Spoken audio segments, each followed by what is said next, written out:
Hello, xin chào các bạn đã quay trở lại với review 5 phút. Ở cuối tập 8 phần 4 Tây Hành Kỷ, sau khi Đế Thích Thiên ra tay phá hủy phù đảo Tu Lao, ông ta không tiếp tục đuổi theo Ngộ Không và Chỉ Quốc Thiên nữa. Đội quân ám hồn cũng đã đến lúc xuất hiện, vì vậy hiện tại không còn bất cứ thứ gì có thể làm ông ta bận tâm. Lúc này, ngay giữa trung tâm thiên cung, tiếng chuông tại Đồng Môn Tháp vang lên liên tục, báo hiệu có địch nhân xâm lược. Sát Tâm Quan Âm cùng với các vị thiên bình thiên tướng và hết thảy cung nữ đều vô cùng lo lắng. Tôn Ngộ Không đem theo thân thể Chỉ Quốc Thiên bị thương nghiêm trọng đã dừng lại trên mái cung điện.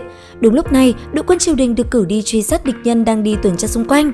Cảm nhận được điều chẳng lành với thủ đoạn của Đế Thích Thiên, chắc chắn ông sẽ mượn lực lượng thiên giới mà truy sát Tôn Ngộ Không, cho nên Chỉ Quốc Thiên nhắc nhở Ngộ Không mau chóng rời khỏi. Thế nhưng, con khỉ này có sẵn trong người dòng máu anh hùng, vì không muốn để cả hai bị bắt, nó đã chạy đi đánh lạc hướng truy binh, tranh thủ thời gian cho Chỉ Quốc Thiên ổn định lại thương thế. Trên đồng hồ báo hiệu, địch nhân vừa hay đúng lúc Tôn Ngộ Không xuất hiện, khỏi phải nói, hắn trở thành trung tâm của sự chú ý, bị tất cả vây bắt. Ở chính giữa trung tâm, Tôn Ngộ Không cùng với 108 đại kim cang đang cùng nhau giao thủ. Quả nhiên, tất cả mọi người vẫn nghĩ rằng con khỉ kia đại náo thiên cung trả thù cho 300 năm trước bị sát hại. Thấy Tôn Ngộ Không vẫn không hề lép vế, Hoàng Tùy Cầu Kim Cang cùng Tịch Độc Kim Cang cũng liền lúc xông lên mà liên thủ đối phó với hắn. Nhưng mà Tôn Ngộ Không có gan để đào thiên cung cũng không phải chỉ có một chút năng lực đó. Sức mạnh của hắn sánh ngang với chư thần hàng đầu thiên giới. Chính vì thế, tất cả thành viên của Bát Đại Kim Cang đã cùng hợp lực thu phục hắn. Một chiêu liên thủ này đã khiến Tôn Ngộ Không bạo phát. Thực lực của hắn lúc này lại gia tăng, cộng thêm Kim Cô Bổng đã đẩy lùi đám thần tiên thiên đình. Sự phách lối của hắn đã khiến Quả Mục Thiên Vương động thủ. Lúc này thì Đế Thích Thiên xuất hiện, ông ta không ngừng nói mấy lời cáo buộc Tôn Ngộ Không, khiến cho thiên binh thiên tướng đều nhắm về hắn mà phát động công kích.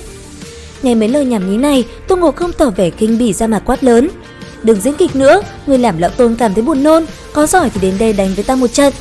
Một lời khiêu khích uy nghiêm thiên giới như vậy khiến chúng thần phẫn nộ, bọn họ không cho Đế Thích Thiên có cơ hội ra tay mà mù quáng xông lên.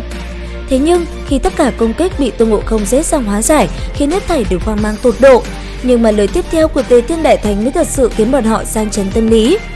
Tất cả các ngươi đều là một lũ ngu ngốc, các người đi khắp thiên cung chưa tìm ám hồn, mà sự tin tưởng nghi ngờ lẫn nhau, tất cả đều sai lầm rồi.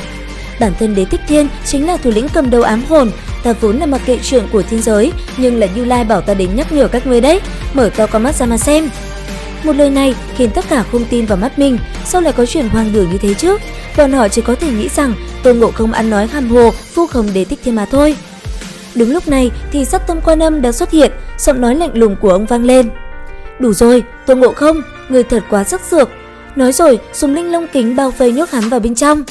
Từng cử chỉ của Sát Tâm ưu nhã tiêu sái vô cùng, rất nhanh đã tóm được Tôn Ngộ Không, khiến cho tất cả mọi người phải trợn mắt há mồm.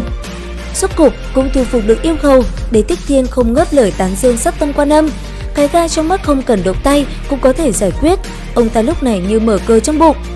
Thế nhưng ngay sau đó, Đế Thích Thiên ra lệnh Sát Tâm sao Tôn Ngộ Không ra cho ông ta để tích thân lấy mạng hắn. Điều này khiến Sát Tâm càng thêm nghi ngờ ông hơn.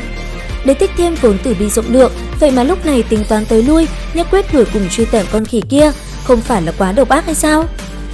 Đế Thích Thiên lại tiếp tục giảo hoạt, ông ta công bố chuyện phù đảo Tu Lao bị phá hủy chính là do Tôn Ngộ Không gây nên, vì thế phải giải quyết hắn phòng ngừa hậu họa. Nhận được tin này, Sát Tâm Quan Âm xin lệnh đi giải cứu tất cả các thiên thần bị nhốt ở đó, nhưng mà bị Đế Thích Thiên gặp phát qua một bên, ông ta lại đáp lại, tất cả đã không còn quan trọng nữa rồi.